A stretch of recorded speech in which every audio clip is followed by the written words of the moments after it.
దేవుని నామమునకు స్తోత్రములు కలుగునుగాక. కూడి వచ్చిన మీ అందరికీ నా హృదయపూర్వకమైన వందనాలు తెలియజేస్తున్నాను.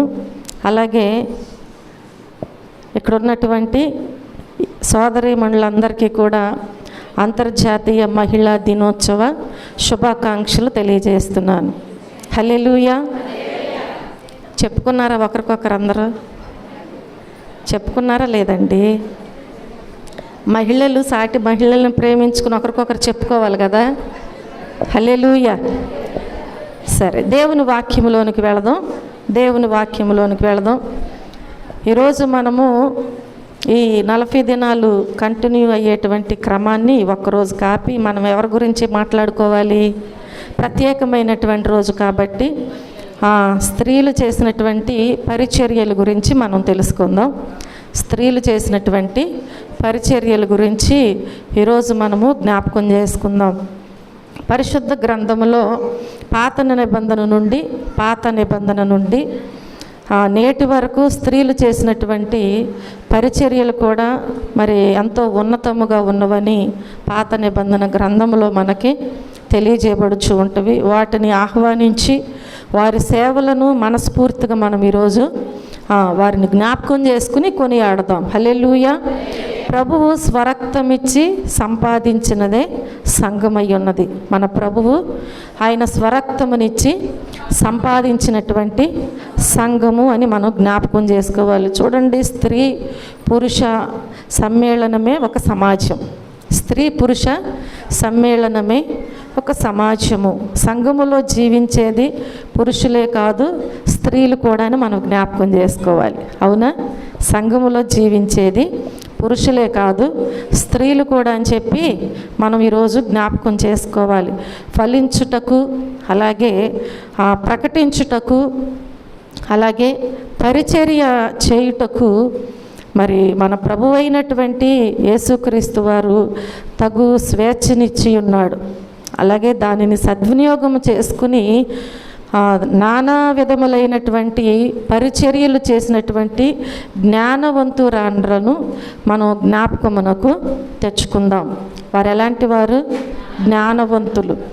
జ్ఞానము కలిగి దేవుని పరిచర్యలు వారు ఏ రీతిగా అంటే ఒక రకముగానే కాకుండా నానా విధములైనటువంటి పరిచర్యలు చేసినటువంటి ఆ జ్ఞానవంతులను మనం ఈరోజు జ్ఞాపకానికి తెచ్చుకుందాం. మొదటగా మనం జ్ఞాపకం చేసుకుంటే మొదటి ప్రార్థన పరిచర్య గురించి మనం చూద్దాం. మొదటి ప్రార్థన పరిచర్య గురించి మనం జ్ఞాపకం చేసుకుందాం. చూడండి, యుద్ధము చేసిన వారికి ఎంత ప్రతిఫలమో సామానుల్ని కాచినటువంటి వారికి కూడా. అవునా?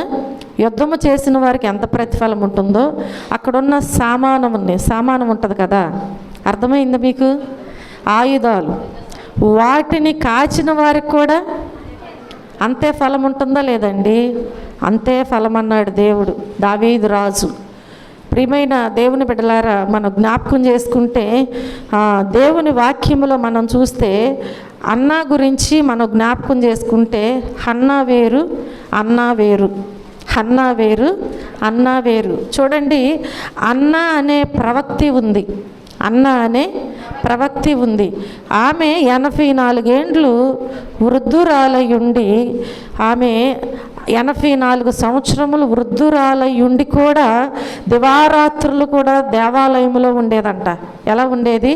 దివారాత్రులు దేవాలయములో ఉండి ఉపవాస ప్రార్థనలు చేసేదంట. హల్లెలూయా. ఎన్ని సంవత్సరాలు?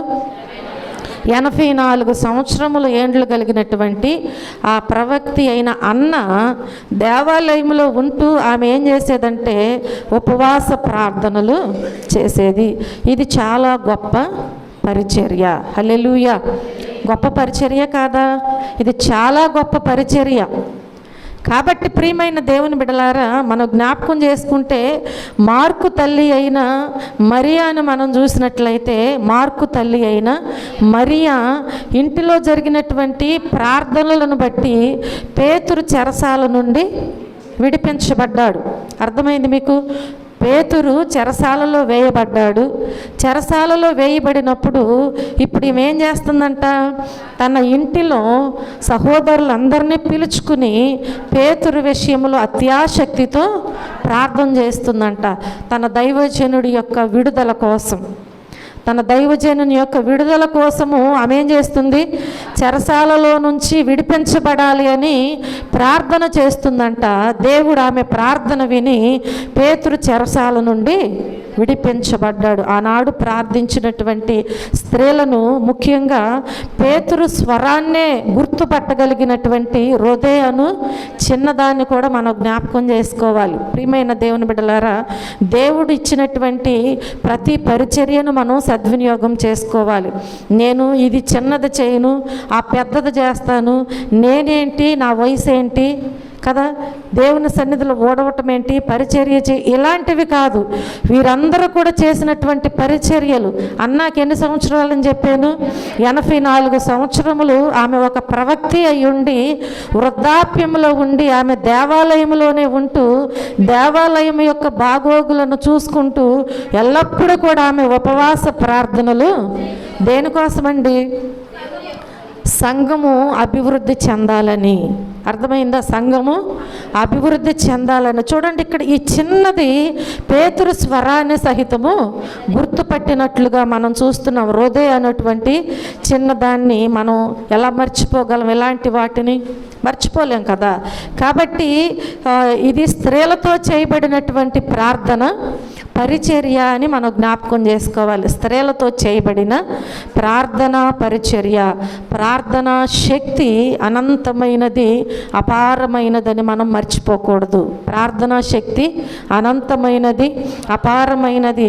అదేదో మనం అవసరతల కోసం చేసేది కాదు. మనం దేవునిలో ఎదుగుచున్నాము అంటే, మనం చేపట్టినటువంటి మనం యుద్ధంలో పాల్గొన్నాము అంటే ఏం చేయాలండి, యుద్ధంలో ముందుకే వెళ్ళాలి కానీ ఎదురున్న సైన్యాన్ని చూసి వెనక్కి రాకూడదు.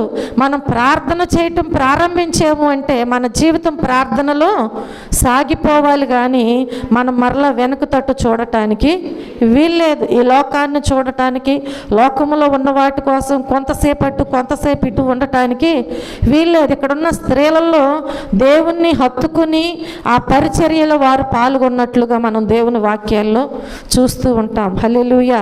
కాబట్టి ప్రియమైన దేవుని బిడ్డలారా, మొదటగా నేను చెప్పాను కదా, మొదటి ప్రార్థన, పరిచర్య. క్రైస్తవ జీవితంలో ఇది అత్యంతమైనటువంటి ప్రాధాన్యమైనది ప్రార్థన.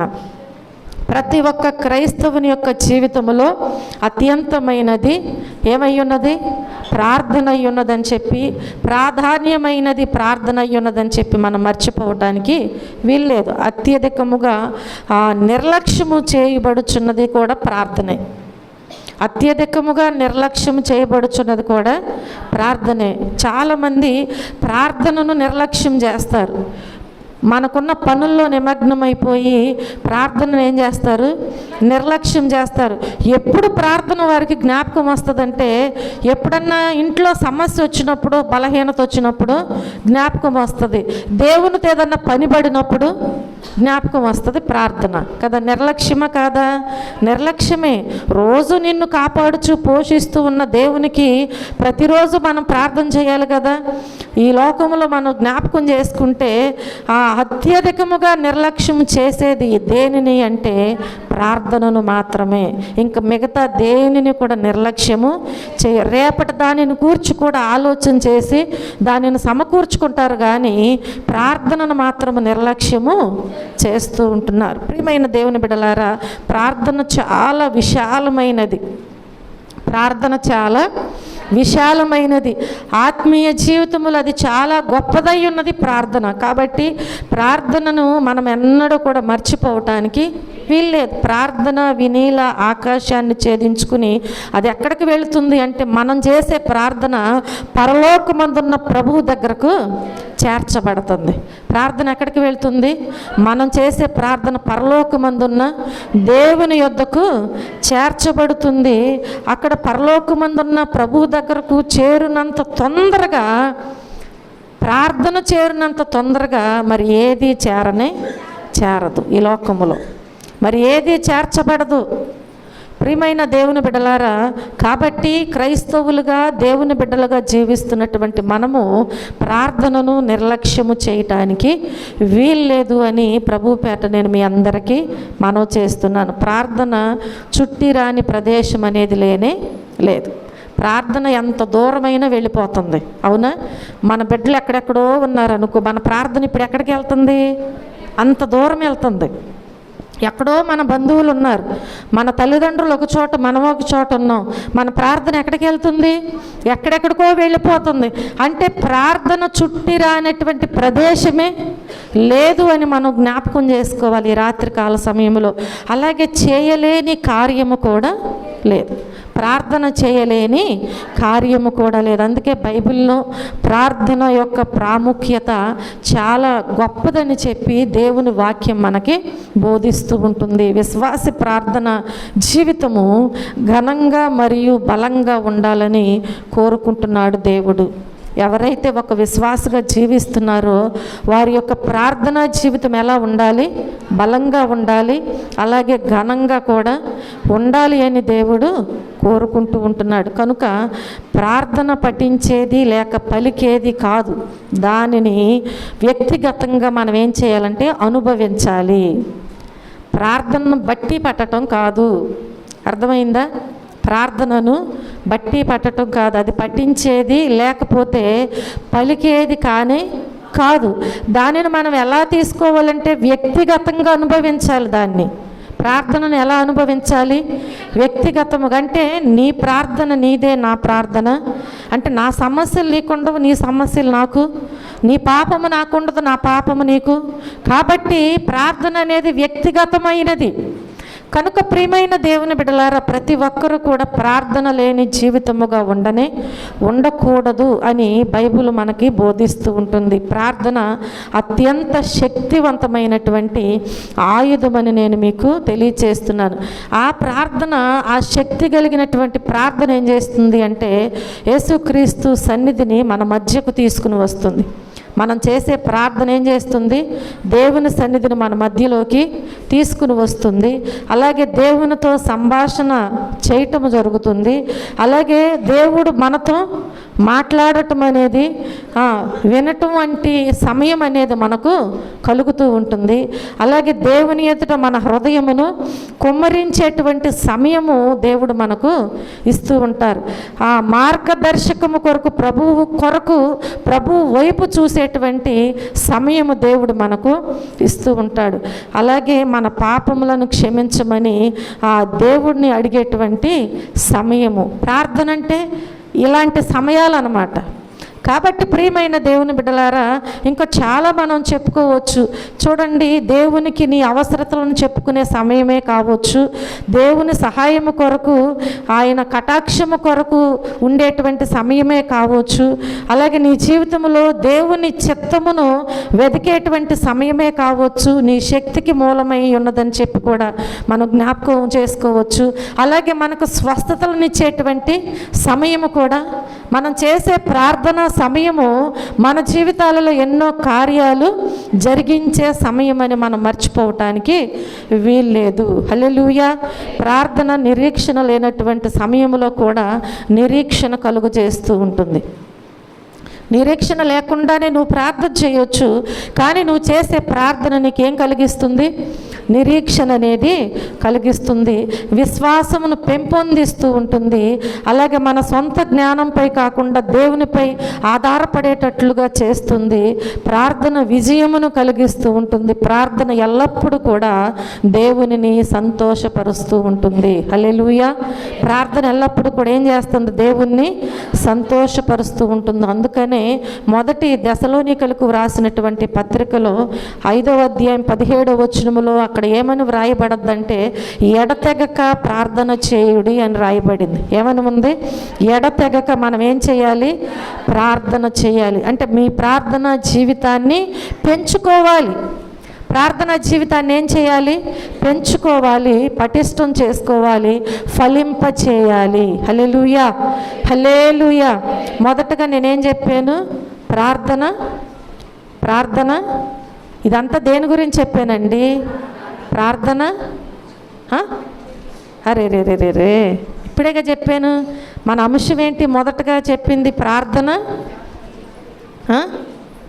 ప్రార్థన పరిచర్య. అర్థమైందా?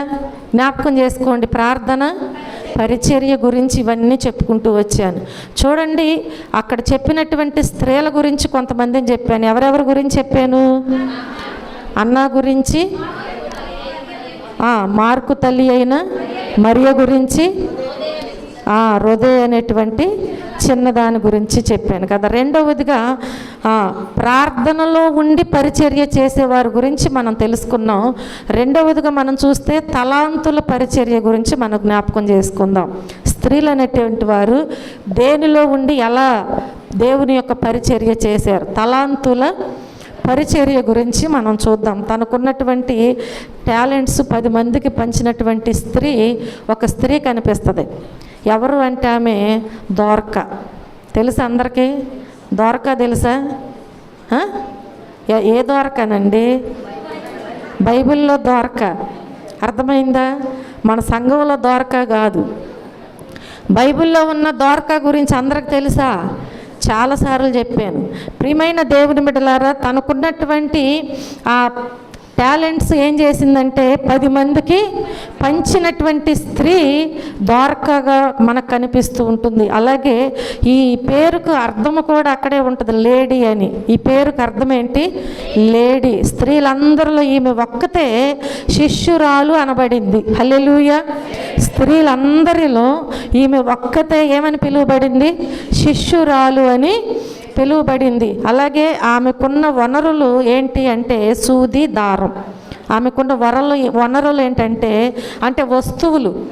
ఆమెకున్న వస్తువులు ఏంటంటే సూది, దారం. ప్రియమైన దేవుని బిడ్డలారా, ఆమెకున్నటువంటి ఆ సూది దారముతో ఏం చేస్తుందంటే దోర్కా అంగీలు, వస్త్రాలు కుట్టేదంట. ఏం చేసేది? వస్త్రాలు కుట్టేదంట. సూది దారముతో కుట్టి అనేకులకు సాయపడుతూ ఉండేదంట. ఈ వస్త్రాలు లేనటువంటి వారికి, విధవరాండ్లైనటువంటి వారికి ఏం చేసేది? ఆమె అంగీలు, వస్త్రాలు కుట్టి వారికి ఇస్తూ ఉండేదంట. అలాగూ అనేకులకు సాయపడి ఆమె ఘనత నొందినటువంటి స్త్రీగా వ్రాయబడి ఉన్నది. హల్లెలూయా. చూడండి, దేవుని వాక్యంలో సెలవిస్తుంది కదా, సత్క్రియల యందు ఆసక్తి గల ప్రజలను తన కోసము పవిత్రపరుచుకుని ప్రభువు ఏం చేస్తాడంట? తన సొత్తుగా చేసుకుంటాడంట. వేటి యందు ఆసక్తి? వేటి యందు?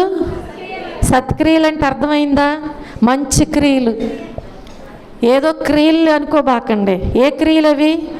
మంచి క్రియలు యందు ఎలా ఉండాలంట? ఆసక్తి కలిగి ఉండాలంట. హల్లెలూయా. ఎవరి గురించి చెప్తున్నాను?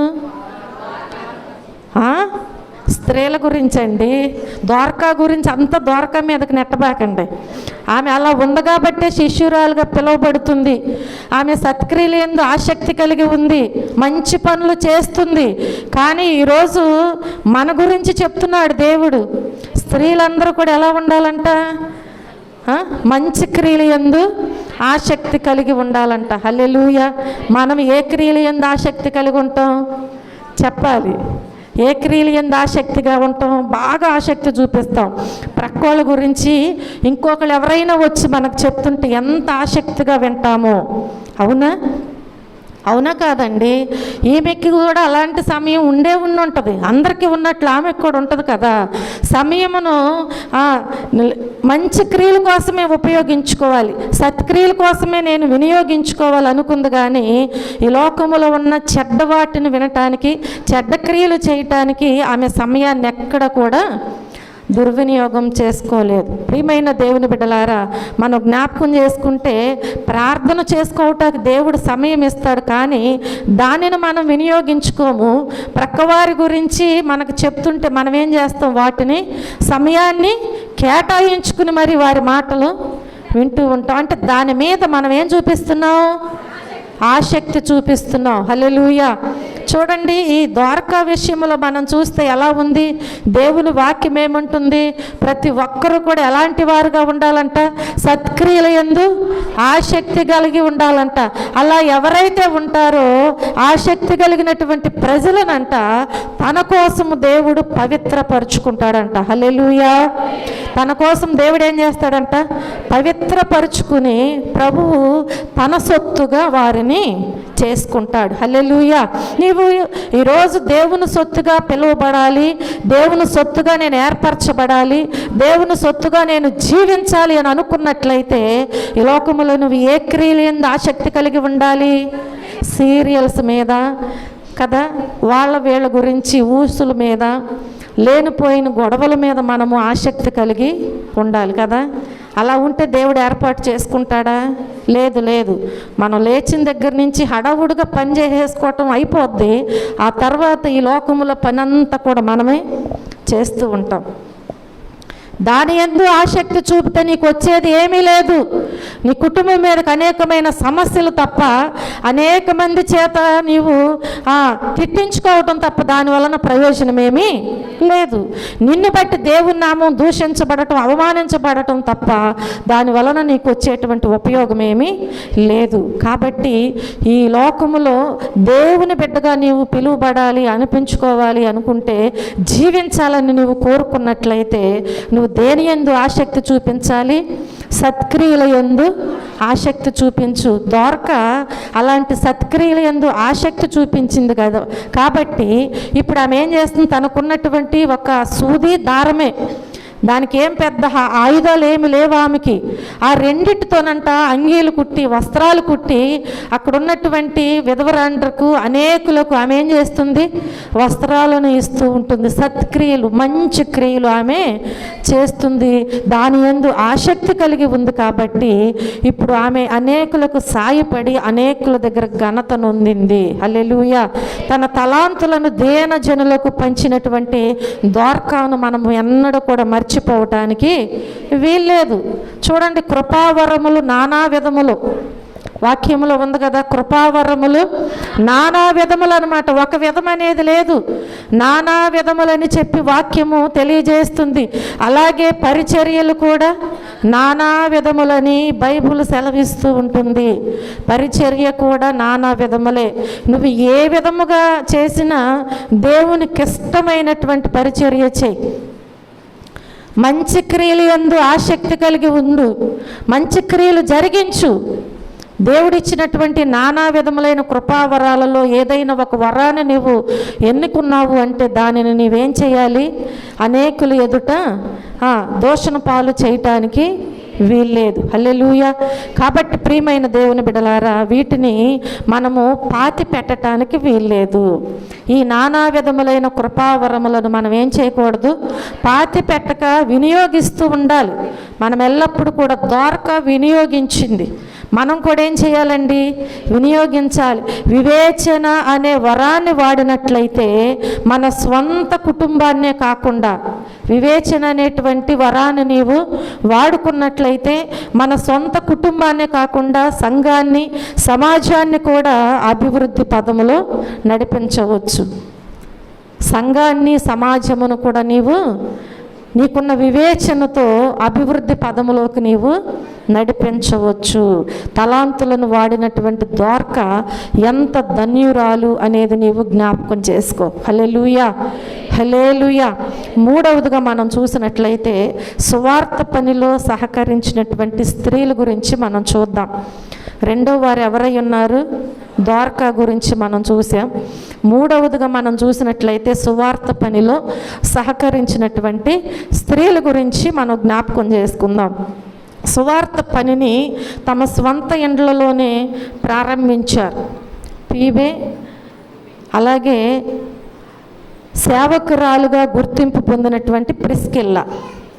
చూడండి ప్రియమైన దేవుని బిడ్డలారా, ప్రభువు కొరకు వీరు బహుగా ప్రయాసపడినటువంటి పెర్సిస్, ఎన్ని పేర్లు చెప్పాను?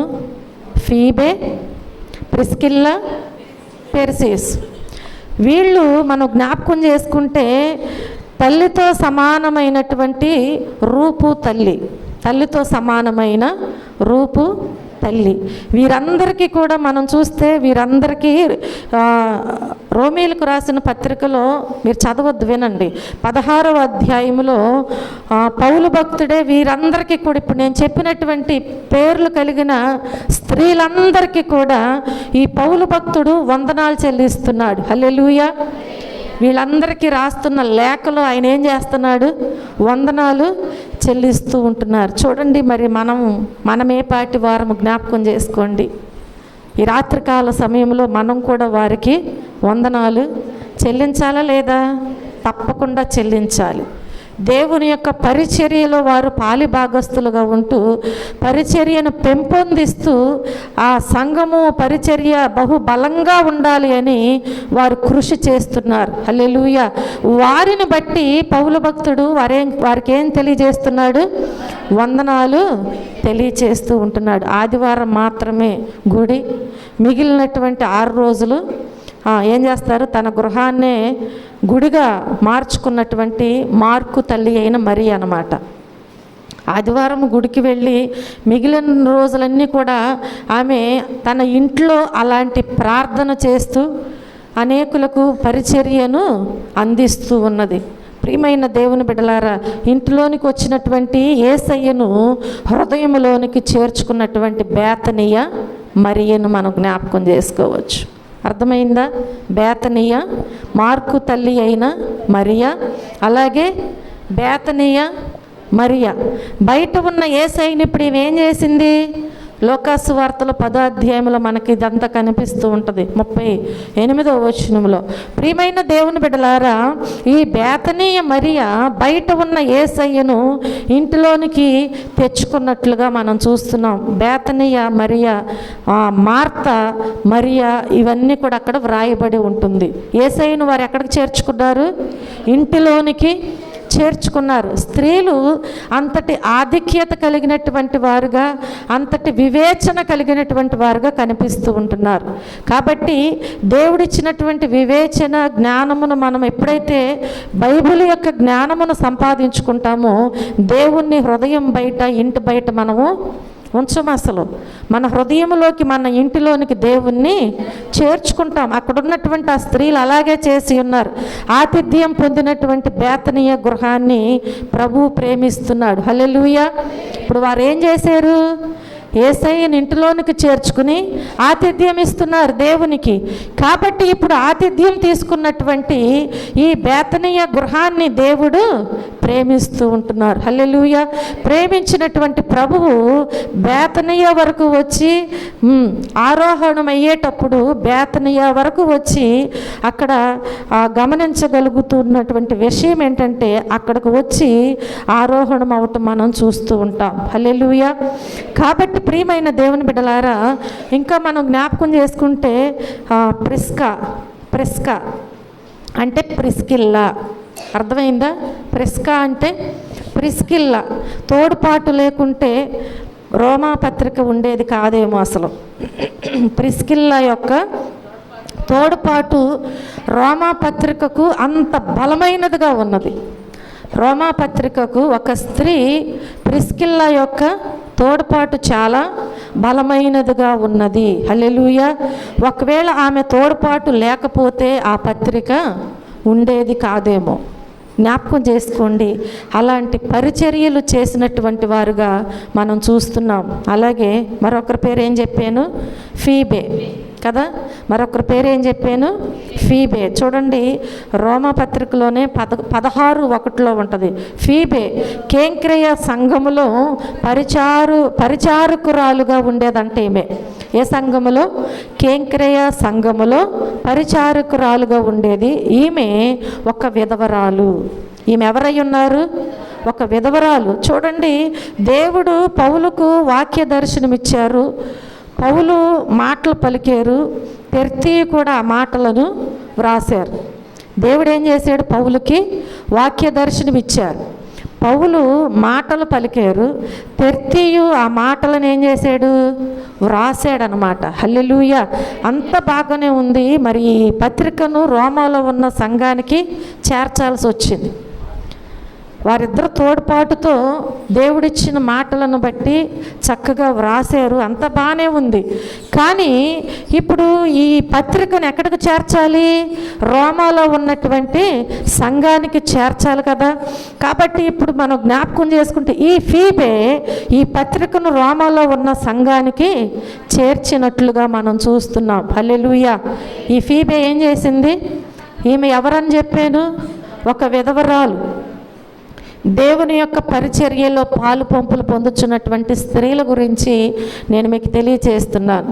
అక్కడ వారు చక్కగా దేవుని దర్శనాన్ని, వాక్య దర్శనాన్ని పొందుకున్నారు. ఆ మాటలు దేవుడు ఏదైతే చెబుతున్నాడో అవి పౌలు పలుకుతుంటే వెంటనే తెరిచి అక్కడే ఉండి రాసేస్తున్నాడు. అంతా బాగానే ఉంది. కానీ దీన్ని ఇప్పుడు రోమా సంఘానికి పంపించాలి. ఇప్పుడు ఈ ఫీబే ద్వారాగా ఆ పత్రిక అక్కడికి వెళ్ళటం అనేది జరిగినట్లుగా మనం వాక్యాల్లో చూస్తూ ఉంటాం. హల్లెలూయా, హల్లెలూయా. కనుక ప్రియమైన దేవుని బిడ్డలారా, పౌలు ఇంత గొప్ప పత్రికను కొన్ని వందల కిలోమీటర్లు ప్రయాణం చేసి రోమా సంఘానికి చేర్చటానికి తనకి అత్యంత నమ్మకస్తులైనటువంటి తిమోతిని పిలవలేదు. ఏదో మన ఊరు ప్రక్కన ఉన్నటువంటి ఊరికి కాదు వెళ్ళేది. జ్ఞాపకం చేసుకోండి, కొన్ని వందల కిలోమీటర్ల దూరం వెళ్ళాలి.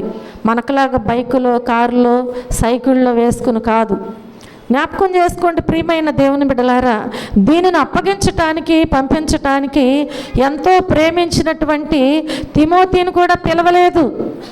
అలాగే తనతో పాటు ఎక్కడికి వెళ్ళినా ఉండేటువంటి శీలను కూడా పిలవలేదు. పౌలు శీలలు కలిసి ఉండేవారు. తిమోతిని పిలవలేదు, అలాగే శీలను కూడా పిలవలేదు. అలాగే మరొకరు ఉన్నారు, తీతు ఉన్నాడు. ఎవరున్నారు? తీతు ఉన్నాడు. తీతును కూడా పిలవలేదు. అలాగే లోకాను కూడా పిలవలేదు. ఎవరిని పిలవలేదు? లోకాను కూడా పిలవలేదు. అలాగే మరొకరు ఎవరు? బర్నబా. ఎవరున్నారు? బర్నబాను కూడా. ఎంతమంది ఉన్నారు? అర్థమైందా? వీళ్ళందరూ దేవుని యొక్క పరిచర్యలో పాలి భాగస్తులు, దేవుని కొరకు మాత్రమే జీవించిన వారు. వీళ్ళని ఎవరిని పిలవలేదు, వీరికి ఎవరికి ఇచ్చి పంపించలేదు. కానీ ఫీబే అని ఒక విధవరాలైన స్త్రీని ఆ పౌలు భక్తుడు సమర్థురాలుగా ఎంచెను. హల్లెలూయా, హల్లెలూయా. ఫీబేను పౌలు ఎలా ఎంచుకున్నాడు?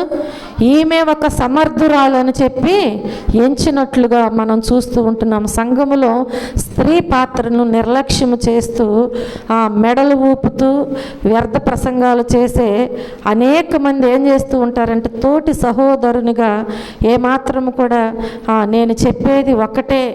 మనం జ్ఞాపకం చేసుకోండి, కేంక్రయ నుండి కొరింథీకి వచ్చి పౌలు గారి చేత ఉపదేశం పొంది రోమీలకు రాసిన పత్రికను తీసుకుని సుమారు 1157 అలాగే 4 కిలోమీటర్ల ప్రయాణం అన్నమాట. 1157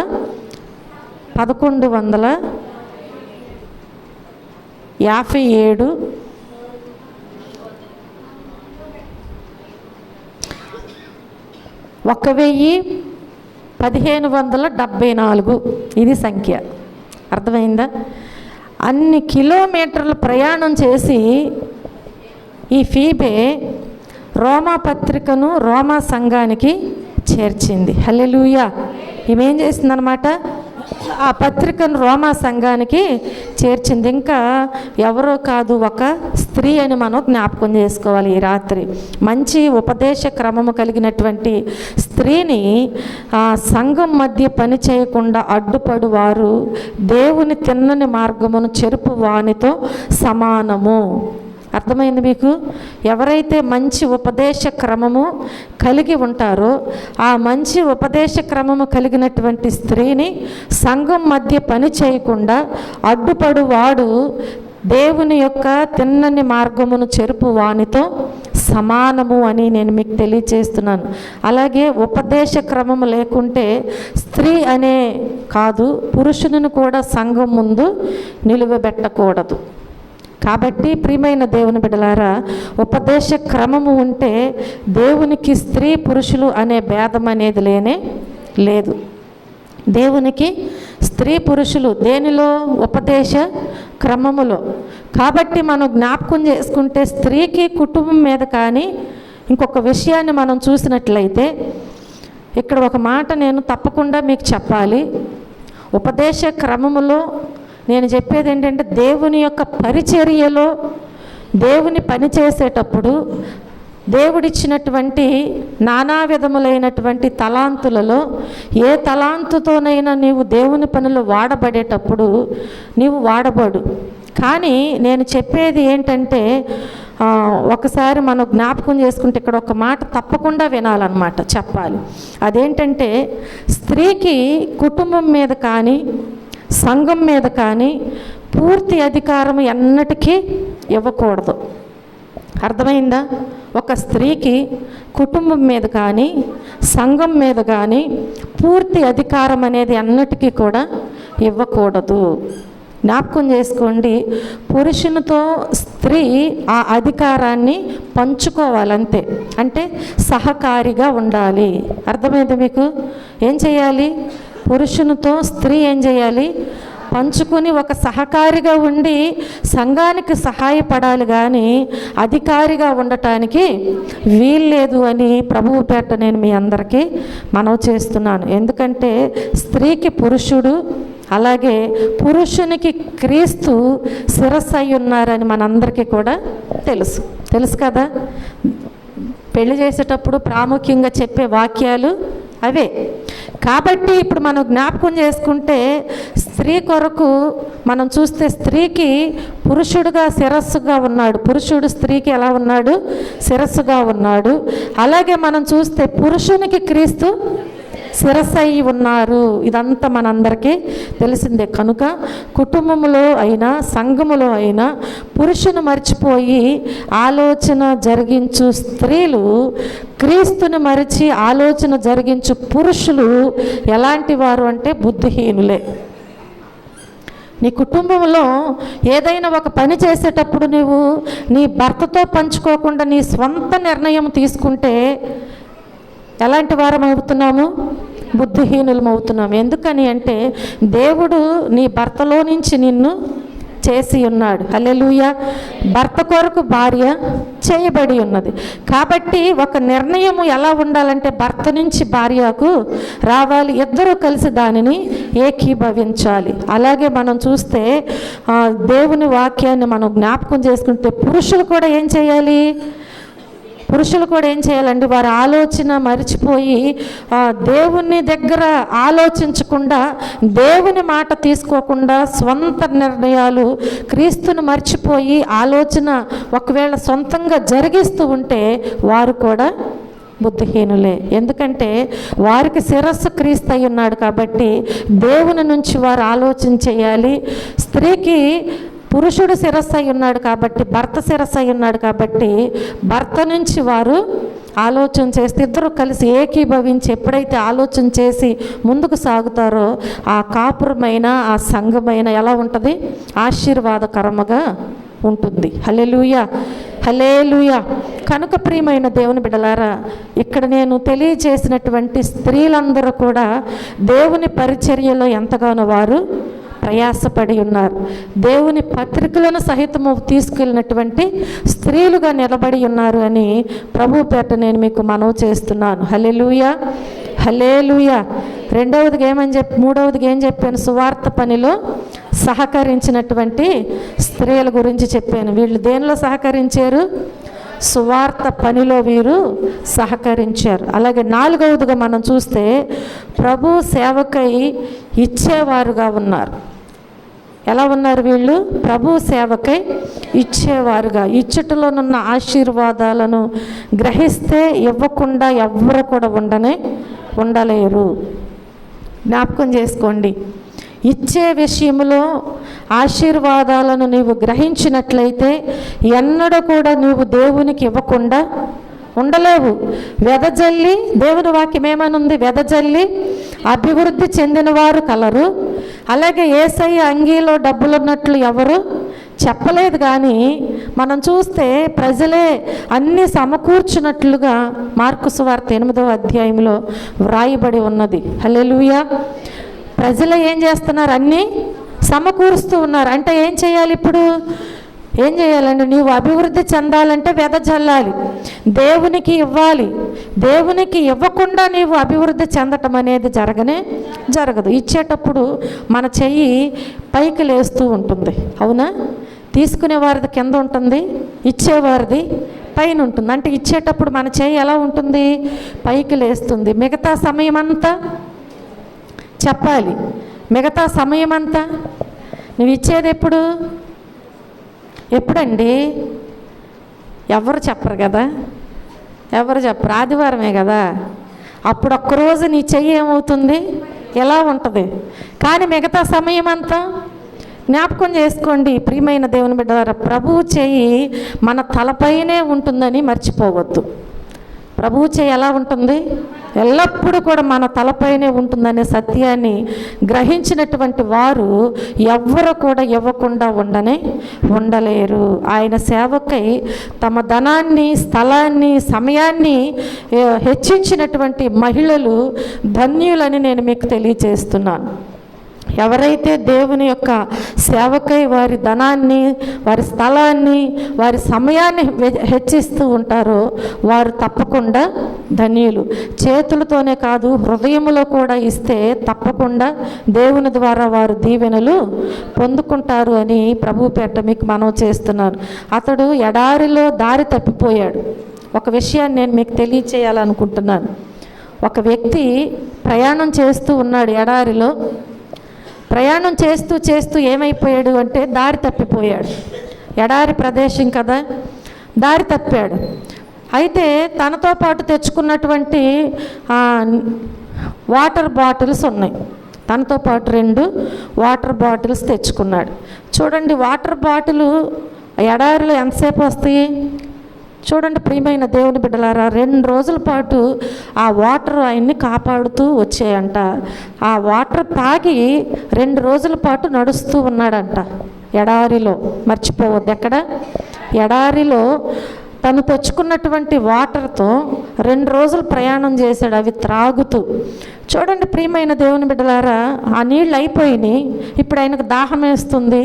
ఎక్కడ చూసినా కానీ నీరు ఎక్కడ ఆయనకు కనబడలేదు. చూడండి, ఎండ చూస్తేనేమో చాలా భయంకరంగా ఉంది, కిందేమో ఇసుక నేల. భయంకరమైన పరిస్థితుల్లో ఆయన ఏం చేస్తున్నాడంటే నీటి జాడ ఎక్కడ కూడా కనబడట్లేదు అని చెప్పి తన జీవితము ఇక ఆఖరి దశకు వెళ్ళిపోయింది అని అనుకుంటున్నాడు. మంచినీళ్ళు లేకుండా ఎంతసేపు అన్న నడవగలడు? ఎడారిలో నిలువ నీడలేదు, త్రాగటానికి మంచినీళ్ళు లేవు, ఎటు వెళ్ళాలో తెలియనటువంటి పరిస్థితి. ఆ సమయంలో తను ఏమనుకుంటున్నాడు అంటే ఇక నా పని అయిపోయింది, ఇక నేను ఆఖరి దశకు చేరానని అతడికి తెలిసిపోతుంది. ఇక ఈ రాత్రి గడవదు, రేపు ఉదయం నేను చూడను అనుకుంటున్నాడు. ఈ రాత్రి నాకు గడవదు, రేపు ఉదయాన్ని నేను చూడను అనుకుంటున్నటువంటి దశలో ప్రయత్నం చేయడమా, లేదంటే అలాగే కూలిపడిపోయి ఉండటమా అని ఎటు నిశ్చయించుకోలేకుండా ముందుకు సాగుతూ ఉన్నాడంట. అలా ముందుకు సాగుతూ ఉండగా వెళ్తూ ఉండగానంట దూరంగా ఒక గుడిసె లాంటిది కనిపించిందంట. దూరంగా ఒక గుడిసె లాంటిది కనిపించింది. అది అప్పుడు ఆయన అనుకుంటున్నాడు తనున్న పరిస్థితిని బట్టి ఇది నిజమా భ్రమా అని. దూరంగా కనిపిస్తుంది, తను నడవలేని స్థితిలో ఉన్నాడు, ఇది నిజమా భ్రమ అని చెప్పి ఆలోచన చేస్తూ ఏమో నిజమేమో, ఒకవేళ భ్రమని ఎందుకు అనుకోవాలి అని చెప్పి అక్కడ తనకు నీరు దొరకవచ్చేమో, చనిపోయే ముందు ఆఖరి ప్రయత్నం చేద్దామని అనుకున్నాడంట. చనిపోయే ముందు ఆఖరి ప్రయత్నం చేద్దాం అనుకున్నాడు. శక్తినంతటిని కూడా తీసుకున్నాడు. తడబడిపోతున్నటువంటి అడుగులతో ముందుకి నడుస్తూ ఉన్నాడు. చూడండి, ఎదురుగా అతడు అనుకున్నట్టుగానే ఆ గుడిసె దగ్గరకు వచ్చేసాడు. ఆ గుడిసె దగ్గరకు వచ్చాడు. ఆ గుడిసె దగ్గరకు గుడిసె కనబడుతుంది, దాన్ని సమీపించాడు. అక్కడ ఎవ్వరూ లేరు. వెళ్ళి చూస్తే అక్కడ ఎవ్వరూ లేరు, గుడిసె ఒక్కటే ఉంది. బహుశా దానిని వదిలిపెట్టి ఉంటారేమో అని చెప్పి లోపలికి వెళ్ళాడంట. గుడిసె లోపలికి వెళ్ళాడు. అక్కడ మనం జ్ఞాపకం చేసుకుంటే ఆ లోపలికి వెళ్ళిన తర్వాత అదంతా పరిశీలించి చూస్తే అక్కడ నీటి పంపు అంటే బోరింగ్ ఒకటి కనిపించిందంట. అక్కడ ఏం కనిపించింది? ఆ బోరింగ్ పంపు ఒకటి కనిపించింది. దానిని చూడగానే ఇప్పుడు ఆయనకు ప్రాణం లేచి వచ్చినట్టుగా ఉంది. ఎందుకని? ఆయనకి దాహం వేస్తుంది కాబట్టి. ఇప్పుడు ఆయనకు ప్రాణం లేచి వచ్చినట్టుగా అనిపించింది. ఇప్పుడు ఆయన ఏం చేశాడు అంటే, ప్రియమైన దేవుని బిడ్డలారా, వెంటనేనంట దాని దగ్గరకు వెళ్ళిపోయి దానిని కొట్టడం మొదలుపెట్టాడంట. ఆ పంపుని కొట్టడం మొదలుపెట్టాడు. కొట్టాడు. ఎంతసేపు కొట్టినా కానీ దానిలో నుంచి నీరు అనేది రావటము లేదు. శక్తి అంతా ఉపయోగించి దానిని కొట్టాడు. ఎంత ప్రయత్నం చేసిన ప్రయోజనం అనేది లేదు. ఇప్పుడు ఆయనకు నిరాశ నిస్పృహే మిగిలినాయి. చూడండి, ఒంట్లో ఉన్న కొద్ది నీరు కూడా ఇప్పుడు ఏమైపోద్ది? కష్టపడ్డాడు కదా, ఏమైపోద్ది? అయిపోయింది. కళ్ళన్నీ కూడా ఇక మూసుకుపోతున్నాయి అంట. కళ్ళు మూసుకుపోతున్నాయి అంట. ఒక మూలనంట ఆ సమయంలో అలాగే కూర్చుని చూస్తూ ఉంటే ఒక వాటర్ బాటిల్, ఒక సీసా లాంటిది కనిపించిందంట. ఆ మూలన ఒక సీసా కనపడితే దాంట్లో నీళ్ళు ఉన్నాయంట. దానిలో ఏమున్నాయి? నీళ్ళు ఉన్నాయి. మూత గట్టిగా బిగించి ఉందంట. దాన్ని తీసుకుని వచ్చాడంట. మూత విప్పి దానిని ఎత్తిపెట్టి తాగుదామని పైకి ఎత్తాడంట. దానికి ఒక కాగితము కట్టి ఉందంట. దానికి ఒక కాగితము కట్టి ఉందంట. దాని మీద ఇలా కొన్ని రాసి ఉన్నాయంట. ఏమని రాశారు అంటే, ఈ బాటిల్లో నీరు బోరింగ్ పంపులో పోయండి. ఏం చేయాలి? ఈ బాటిల్లో ఉన్న నీళ్లు ఆ బోరింగ్ పంపులో పోయండి. పోసి అప్పుడు పంపు కొట్టండి, నీరు వస్తుంది. మీరు మళ్ళీ ఈ బాటిల్ని నింపి ఇక్కడే పెట్టండి అని రాశారంట. రాసి ఆ బాటిల్ మీద పెట్టారంట. ప్రియమైన దేవుని బిడ్డలారా, అతనికి ఇప్పుడు ఒక సందేహం కలిగిందంట. అతనికి ఏం కలిగింది? ఒక సందేహం కలిగింది. ఈ నీరు తాగేయడమా, బోరింగ్ పంపులో పోయడమా ఆలోచిస్తున్నాడు. ఎంత కొట్టినా రానటువంటి నీరు ఈ బాటిల్లో నీళ్లు ఒకవేళ నేను పోసేస్తే వస్తాయా? అంతే కదా, డౌట్ వచ్చేస్తుంది అతనికి.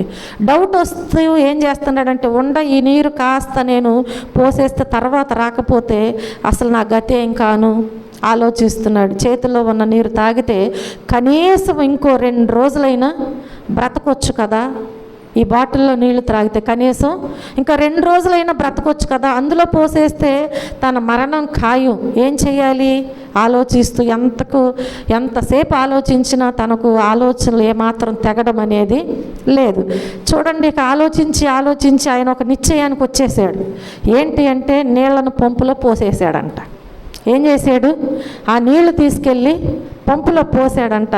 పోసి బోరింగ్ పంపు కొట్టడం మొదలుపెట్టాడంట.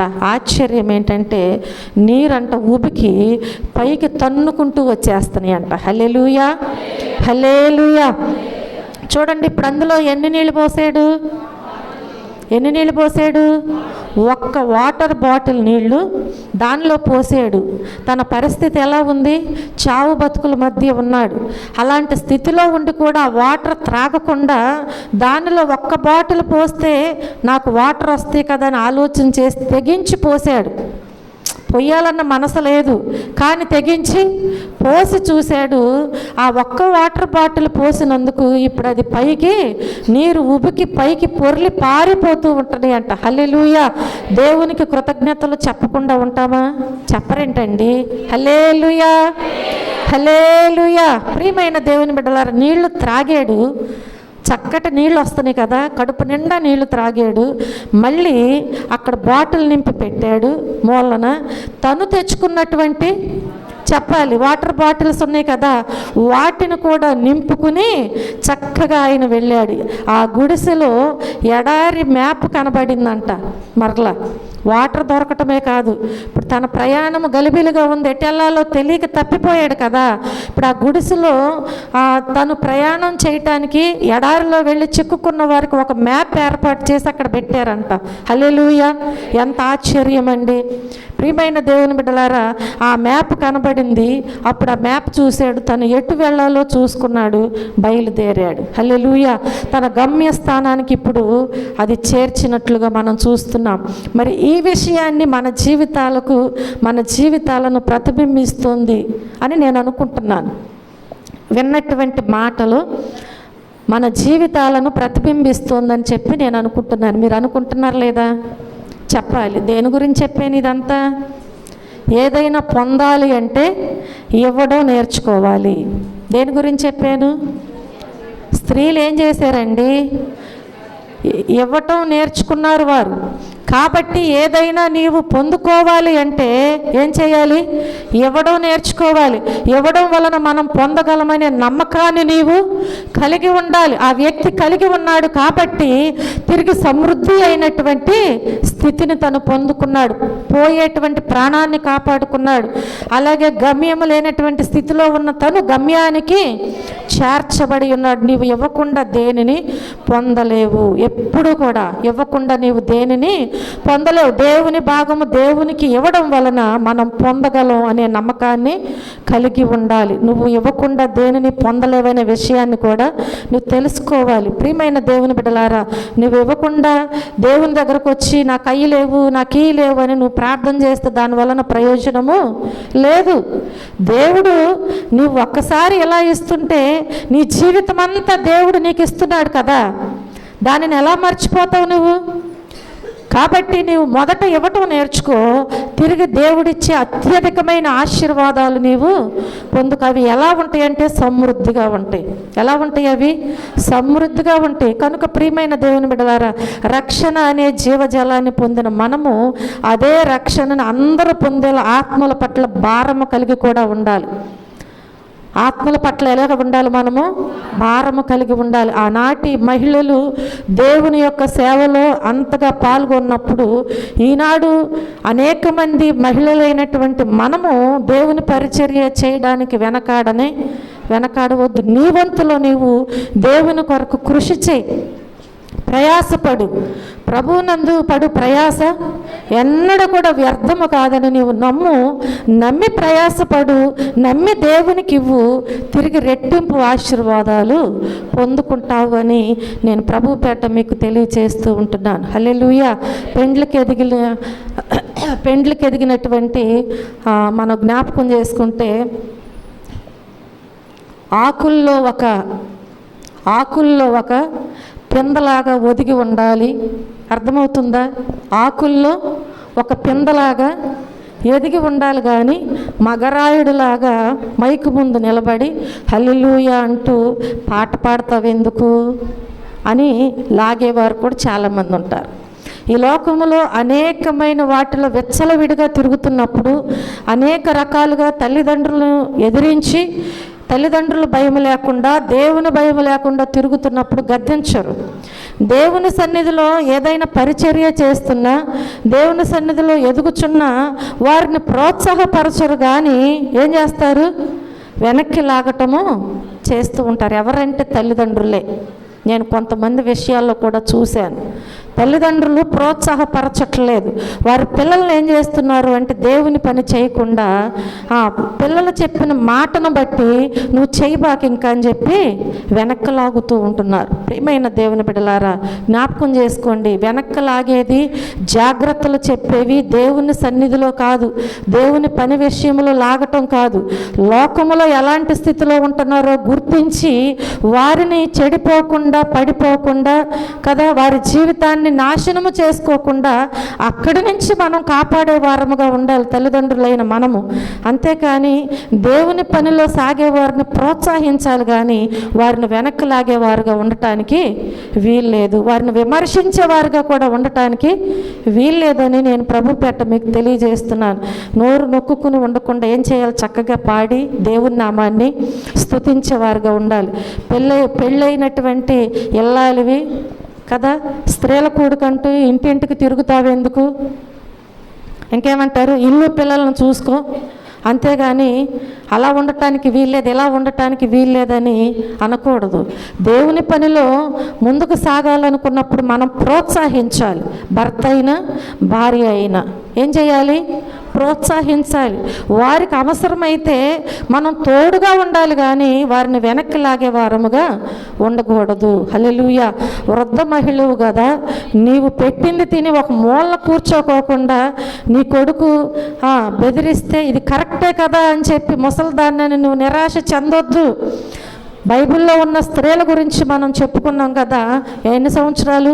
85 సంవత్సరాలు ఉన్నటువంటి అన్న దేవుని పనిలో పాలి భాగస్తురాలుగా ఉంది. హల్లెలూయా, హల్లెలూయా. నేను ముసలి దానినని నిరాశ చెందకుండా సమాజ శ్రేయస్సు కొరకై నువ్వు ప్రార్థన చేయి. నీ బిడ్డల కొరకు, నీ కుటుంబం కొరకు, సమాజం కొరకు, సంఘము కొరకు నీకున్న పనే ఉంది. ఇంకా చక్కగా వారు ఒక ముద్ద పెడుతున్నారు కదా, తిని ఏం చేయాలి? దేవుని సన్నిధిలో ప్రార్థన చేయాలి. హల్లెలూయా, హల్లెలూయా. కనుక ప్రియమైన దేవుని బిడ్డలారా, తండ్రి, భర్త, కొడుకు అంటూ నీ ఆలోచనలను ప్రక్కన నెట్టివేయి చూసిన ప్రభువు ఇచ్చినటువంటి స్వేచ్ఛను వాడుకుని దేవుని కొరకు ఏ కృపావరమైతే నువ్వు పొందుకున్నావో ఆ కృపావరాన్ని పాతి పెట్టకుండా దేవుని పనిలో నీవు నమ్మకమైనటువంటి స్త్రీగా ముందుకు వెళ్ళు. నిన్ను బట్టి అనేకులు దేవుని యొద్దకు నడిపించబడతారు. హల్లెలూయా. అట్టి కృప దేవుడు ఈరోజు మనందరికీ దయచేయునుగాక. ఆమేన్. ప్రార్థన చేసుకుందాం. అందరు మోకరించినట్లయితే చిన్న ప్రార్థన చేసుకుందాం. ఈ రాత్రి దేవుని వాక్యములో కొంతమంది స్త్రీల విషయాలలో మనం చూసి ఉన్నాం. వారు ఏ రీతిగా దేవుని యొక్క పరిచర్యలు పాలి భాగస్తులై దేవుని కృపను పొందుకున్నారో మనం చూసాం. మొదటి ప్రార్థన పరిచర్య చేసినటువంటి స్త్రీలను చూసాం. మనం తలాంతుల పరిచర్య చూసాము. అలాగే సువార్త పనిలో సహకరించినటువంటి స్త్రీలను మనం చూసి ఉన్నాము. అలాగే ప్రభు సేవకై ఇచ్చేవారిని మనం చూసి ఉన్నాం. ఈ రాత్రి నీవు ఏ విషయంలో దేవునిలో ఎదుగుచు బలపరచబడుచున్నావు, లేదా ఒకవేళ ఏదీ చేయకుండా దేవుడు నీకు ఇచ్చిన తలాంతును పాతి పెట్టే స్త్రీగా నీవు ఉన్నావా? జ్ఞాపకం చేసుకో. అలా పాతి పెట్టినట్లయితే చెడ్డదాసుడా, వీడిని తీసుకెళ్ళి కాళ్ళు చేతులు కట్టి ఆ అగ్నిలో పడవేయమంటున్నాడు దేవుడు. కాబట్టి ఈరోజు నువ్వు చెడ్డదాసురాలుగా ఉండకుండా దేవుని పనిలో నమ్మకమైనటువంటి పరిచారకురాలుగా ఉండి దేవుని పనిని నమ్మకంగా జరిగిస్తూ అనేకులకు నీవు మంచి క్రియలు జరిగిస్తూ అనేకులకు మంచి క్రియలను జరిగించే వారిగా ప్రోత్సహిస్తూ నీవు ముందుకు నడుస్తూ అనేకులను నడిపించు. దేవుని కృప తప్పకుండా నీకు దొరుకుతుంది. ప్రార్థన చేసుకుందాం. ప్రేమ కలిగిన తండ్రి, కృప కలిగిన మా దేవ, మా రక్షకుడా, ఈరోజునైనా స్త్రీలు ఏ రీతిగా మీ పరిచర్యలో వాడబడి ఉన్నారో మీరు మాకు తెలియచేసిన గొప్ప దేవుడివయ్యా. కాబట్టి నా తండ్రి, విన్న నాయన ప్రతి వాక్యము కూడా బిడ్డల హృదయాలలో భద్రపరుచుకుని మీ సన్నిధిలో ఎలా సాగిపోవాలో, కుటుంబంలో ఎలా ఉండాలో, సమాజంలో ఎలా ఉండాలో ప్రభువా నేర్చుకుని నాయన అయ్యా మీ పత్రికలుగా వాడబడటానికి మీ సహాయమును దయచేయండి. అట్టి రీతిగా నాయన ప్రతి ఒక్క బిడ్డకి ఆధ్యాత్మిక జ్ఞానమునిచ్చి బలపరిచి ముందుకు నడిపించమని వచ్చిన బిడ్డలందరినీ నాయన పేరు పేరు వరుసను మీరు దీవించి ఆశీర్వదించమని, విన్న వాక్యాన్ని విడిచిపెట్టగా హృదయంలో భద్రపరుచుకుని నెమరు వేసుకునేటువంటి జ్ఞానము జ్ఞాపక శక్తిని మీరు అనుగ్రహించమని యేసుక్రీస్తు అతి శ్రేష్టమైన నామములో ఈ ప్రార్థన మనవులు అడిగి వేడుకుని పొందుకొని ఉన్నాము మా పరమ తండ్రి. ఆమేన్.